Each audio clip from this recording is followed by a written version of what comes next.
নমস্কার বন্ধুরা, কেমন আছেন? আশা করি ভালো আছেন। দেখেন, আজকে করলা ভাজি করব। তো করলা ভাজি করার জন্য আমি প্রথমে তেল দিয়ে দিয়েছি। তো আগে থেকে এই যে লবণ হলুদ দিয়ে মেখে রাখছিলাম করলা আলু, এটা আমি ভাজি করব। তো আগে থেকে লবণ হলুদ মেখে রাখলে এটা নরম হয়ে যায় ও দ্রুত ভাজা হয়ে যায়। এই যে তেলটা গরম হয়ে গেলে আমি করলা আলুটা দিয়ে দিয়েছি। তো কিছু সময় নাড়াচাড়া করে আমি এটাকে ঢাকা দিয়ে দেব। ঢাকনা দিয়ে ঢেকে দেব যাতে ভাপে ভাপে সিদ্ধ হয়ে যায় বা কোনো জল অ্যাড করা না লাগে। এভাবে ভাজি করলে ভাজিটা অনেক ঝুরঝুরে হয়।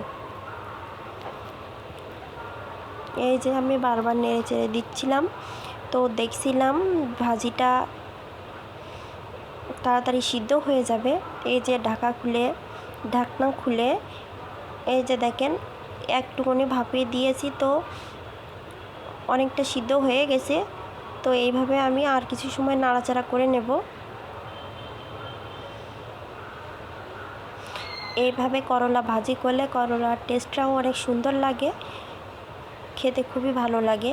তো আমি যখন করলা আলু ভাজি করি তো এইভাবে ভাজি করে নিই, কারণ যে কোনো ভাজি করতে গেলে আগে যদি লবণ হলুদ দিয়ে মেখে রাখা হয় তাহলে সেটা অনেক নরম হয়ে যায় আর দ্রুত ভাজি হয়ে যায়।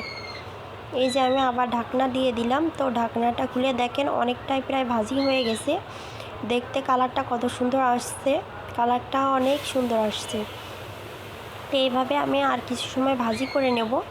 ভাজি করে নেওয়ার পরে আমি এটাকে নামিয়ে নেব। দেখেন খেতে অনেক সুন্দর আসছে কালারটা।